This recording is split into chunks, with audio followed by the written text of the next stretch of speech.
अस्सलाम वालेकुम स्टूडेंट्स।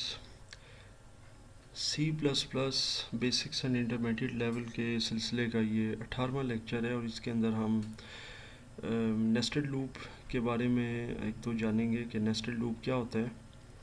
इससे पहले मैं आपको एक लेक्चर में इंट्रोडक्शन दे चुका हूँ कि नेस्टेड लूप इस तरह का लूप होता है जिसमें एक प्रोग्राम के अंदर हम दो लूप्स या दो से ज़्यादा इकट्ठे यूज़ करते हैं। जैसा कि हम जानते हैं हमारे पास फॉर लूप होता है, वाइल लूप होता है, डू वाइल होता है। तो हम दो फॉर लूप या वाइल और फॉर लूप को इकट्ठा यूज़ करते हैं या किसी भी तरीके से एक से ज़्यादा लूप्स को अगर एक प्रोग्राम में यूज़ करें तो उसे नेस्टेड लूप कहते हैं। अब नेस्टेड के अंदर डिफरेंट लूप्स हम इकट्ठे कर सकते हैं। ज़रूरी नहीं कि हम सिर्फ फॉर को ही करें, हम फॉर और वाइल को भी कर सकते हैं। बहरहाल इस प्रोग्राम में हम देखते हैं कि फॉर लूप या वाइल लूप में क्या फ़र्क है। सबसे पहले उसके बाद नेस्टेड बनाते हैं। फॉर लूप इससे पहले हम बना चुके हैं। मैंने आपको ये भी बताया कि सी जो प्लस प्लस की प्रोग्रामिंग है उसकी जो सोर्स कोडिंग है वो मैं किसी भी टेक्स्ट एडिटर में करता हूँ, जैसे ये एमएस वर्ड है, इसी तरीके से आपका नोटपैड है। लेकिन मैं ज़्यादा प्रेफर नोटपैड को करता हूँ। उसकी रीज़न ये है कि जब मैं इसके अंदर टाइप करता हूँ कोई चीज़ और ज़ाहिर है कोई भी प्रोग्राम, तो उसके अंदर ये होता है कि ये ऑटो करेक्ट का मामला नहीं होता नोटपैड में। जिस तरह एमएस वर्ड में होता है कि पहला कैरेक्टर या पहला लेटर जो है वो बड़ा हो जाता है। जैसे अब मैं मेन फंक्शन लिखता हूँ तो एमएस वर्ड में ये होता है कि ये एम बड़ा हो जाता है, जो कि अलाउ नहीं है सी में। सी में यही है कि जितने भी इसके कीवर्ड्स हैं और कमांड्स हैं वो सब स्मॉल केसेस में, उनके कोई भी लेटर जो है वो बड़ा नहीं है। तो फिर इस वजह से आपको बाद में उसको तब्दील करना पड़ता है। तो नोटपैड में ये कोई सिनारियो नहीं है, तो हम आसानी से अपनी लिबर्टी से नोटपैड में टाइप करते रहते हैं। अच्छा जी, अब एक प्रोग्राम बनाते हैं वाइल लूप का। और वाइल लूप का मैं आपको अब थोड़ा सा ओवरव्यू बताता हूँ कि वाइल लूप में क्या होता है। वाइल लूप और फॉर लूप मिलते जुलते हैं, दोनों का काम एक ही है कि ये आपके जो कोई भी स्टेटमेंट या कोई भी पोर्शन होता है प्रोग्रामिंग का, उसको स्पेसिफाइड नंबर ऑफ़ टाइम्स ये प्रिंट करवाते हैं। यानी आप कोई भी स्टेटमेंट या कोई भी पोर्शन या कोई भी चीज़ अपनी जो है प्रोग्रामिंग के अंदर उसको 5, 10, 20 दफ़ा या उससे ज़्यादा मरतबा प्रिंट करना चाहते हैं तो उसके लिए आप लूप यूज़ करते हैं। अब फार और वाइल में ये फ़र्क है कि वाइल में स्टेटमेंट्स जो हैं वो अलग अलग हम यूज़ करते हैं। फार में आप एक ही ब्रैकेट में तीनों आर्गूमेंट्स या स्टेटमेंट्स उसकी यूज़ करते हैं। इसके अलावा वाइल के अंदर अगर आप तीन की जगह दो स्टेटमेंट्स या आर्गूमेंट्स यूज़ करें तो फिर वो इन्फिनिट हो जाता है, और अगर तीनों करें तो फिर फिनिट होता है। वो मैं आपको समझा देता हूँ। सबसे पहले फार लूप का आपको बताता हूँ कि फार लूप इस तरीके से हमने पिछले प्रोग्राम में बनाया था।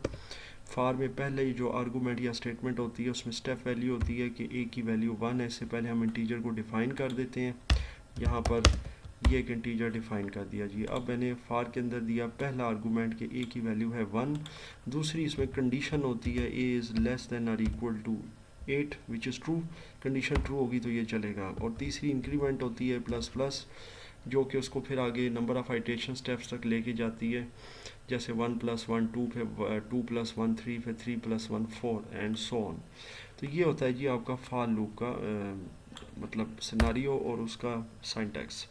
अब हम बनाएंगे वाइल लूप। वाइल लूप में इस तरीके से तीनों आर्गूमेंट इकट्ठे नहीं होते, बल्कि इसमें सबसे पहले हम स्टेप वैल्यू को डिफ़ाइन कर देते हैं। वट एवर हम ए की वैल्यू 4 दे देते हैं, फिर वाइल की कंडीशन यूज़ करते हैं।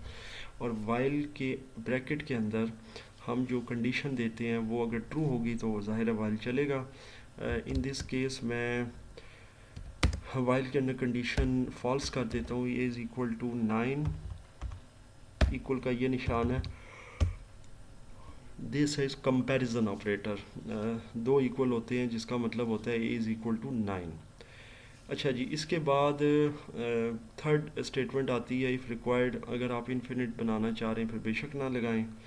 यहाँ पर हम प्रिंट एफ इस्तेमाल करते हैं और इसके ज़रिए मैं आउटपुट लेना चाहता हूँ। जैसे कोई भी टेक्स्ट मैंने डिस्प्ले करवाना है तो मैं चाहता हूँ कि ये हो जाए। तो ये मैंने यहाँ तक ये कर दिया। और अगर आप चाहें तो यहाँ से इसकी बॉडी को स्टार्ट एंड देन क्लोज भी कर सकते हैं। ये आपके वाइल की बॉडी है और ये मेन की बॉडी क्लोज हुई है यहाँ से यहाँ तक।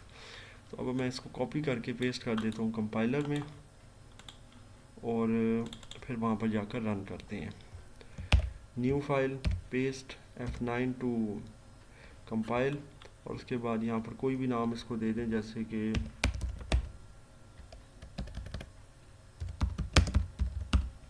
While loop. सेव किया और ये एरर 0 एंड वार्निंग 0 आ गया। F10 करें तो ये देखें ये लूप नहीं चलेगा बिकॉज इसकी कंडीशन हमने फॉल्स रखी हुई है। अब मैं इसकी कंडीशन को ट्रू कर देता हूँ, जैसे less than or equal to 9। ये हो गया जी, less than or equal to 9। अब दोबारा से कंपाइल करते हैं और वंस अगेन इसको रन करते हैं। तो ये देखें अभी ये इन्फिनिट टाइम चल गया। इन्फिनिट मीन्स कि अब ये कंटिन्यूस रहेगा जब तक कि हम इसे टर्मिनेट नहीं करेंगे, क्योंकि कंडीशन ट्रू थी। अब इसी को अगर हम करना चाहते हैं फिनिट में, यानी अगर मैं चाहता हूँ कि ये 4 से 9 तक, यानी कि टोटल 5 दफ़ा ये रन हो, या 6 बार बनता है 4 से 9 तक जाएँ तो फिर इसके लिए तरीक़ाकार ये है कि इसकी बॉडी के अंदर इसकी थर्ड स्टेटमेंट मैं दे देता हूँ इंक्रीमेंट a++। तो अब ये हो जाएगा स्पेसिफाइड नंबर ऑफ़ टाइम्स, यानी कि फिनिट। दोबारा से F9 करें और F10 करें तो ये देखें अभी आपके सामने पाकिस्तान जो है वो उतनी बार आया जितनी बार स्पेसिफाई मैंने किया, यानी 6 बार। इसको अगर आप लाइन ब्रेक में करना चाहें तो यहाँ /n यानी \n का एस्केप सीक्वेंस दे सकते हैं। F9 दोबारा करें, F10, और ये देखें ये आपके सामने आ गया जी पाकिस्तान का टेक्स्ट। तो ये है जी वाइल लूप। इसमें आप वाइल लूप की बॉडी के अंदर ये स्टेटमेंट यानी a++ इंक्रीमेंट स्टेटमेंट अगर दे देते हैं तो फिर ये बन जाएगा आपका काउंटर लूप, यानी कि ये स्पेसिफाइड नंबर ऑफ़ टाइम चलेगा। तो ये तो हो गया जनाब आपका वाइल लूप। अब हम फॉर लूप 2 अदद लेते हैं और उनको हम नेस्ट करते हैं। फिर मैं अगले प्रोग्राम में आपको वाइल और फॉर को नेस्ट करना बताऊंगा। इसके अलावा डू वाइल लूप के बारे में बताऊंगा जो थर्ड लूप है सी लैंग्वेज का। अच्छा जी, अब हम ये करने लगे हैं कि यहाँ से इसको पोर्शन को डिलीट कर देते हैं और फॉर लूप शुरू करते हैं। For a is equal to 1, a is less than or equal to 7 and a++। तो ये हो गया जनाब आपका फॉर लूप। और इसके अंदर हमने प्रिंट कर दिया लेट सपोज अदनान।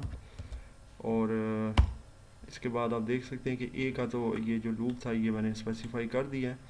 अब मैं इसी तरह से इसको कॉपी पेस्ट कर देता हूँ सेकंड लूप के लिए, जो इसमें मैं नेस्ट कर रहा हूँ। इसमें मैं ए की जगह पर बी को रिप्लेस कर दूंगा, क्योंकि जाहिर है ए को रिप्लेस कर दिया जाएगा। और 2 लूप्स हैं, एक ए से और एक बी से चलेगा।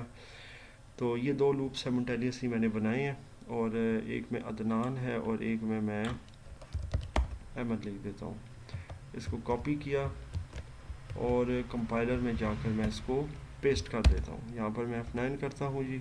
अब यहाँ पर एरर आ रहा है क्योंकि एक ब्रैकेट आई थिंक फालतू स्पेसिफाई की है, वो वाइल वाली थी। दोबारा से F9 करते हैं और F10 करें तो ये देखें यहाँ पर आपका जो है ना ये लूप चल गया है। इसको मैं कर देता हूँ जी लाइन ब्रेक \n अदनान के बाद, और अहमद के बाद भी \n का एस्केप सीक्वेंस, उसके बाद F9 और देन F10। तो ये आप देख सकते हैं कि अदनान जो है ये भी प्रिंट हो गया 7 मरतबा, और 7 मरतबा ही अहमद प्रिंट हो गया है। आई होप कि आपको यहाँ तक इस चीज़ की समझ आ गई है कि ये फॉर लूप है। और फॉर लूप मैंने नेस्ट किया। नेस्ट मीन्स कि मैंने 2 फॉर लूप यूज़ किए इस प्रोग्राम के अंदर। आप जितने चाहें लूप्स यूज़ कर सकते हैं अकॉर्डिंग टू योर नेसेसिटी, और उसको आप नेस्ट कर सकते हैं अपने प्रोग्राम में। अगले प्रोग्राम में मैं इंशाल्लाह कुछ डीप आपको इसका नॉलेज दूंगा नेस्टेड लूप का। इसके अलावा डू वाइल लूप करेंगे, और इंशाल्लाह नेक्स्ट प्रोग्राम में आपका जो है ना ये लूप वाला लेक्चर वो कंप्लीट हो जाएगा। यहाँ पर ये एक ब्रैकेट थी, इसको आप ख़त्म कर दें जो वहाँ पर एरर दे रही थी, क्योंकि ये वाइल लूप की ब्रैकेट थी और वो स्टार्ट हुई थी। फॉर में मैंने नहीं दिया, अगर आप देना चाहें तो यहाँ से आप ब्रैकेट दे सकते हैं कि यहाँ से यहाँ तक ए वाला जो फॉर लूप है जो ए को डील कर रहा है उसकी बॉडी है, और यहाँ से लेकर यहाँ तक जो है वो बी वाले फॉर लूप की बॉडी है। अगर आप देना चाहें तो यहाँ से आप इसकी बॉडी को भी स्पेसिफाई कर सकते हैं।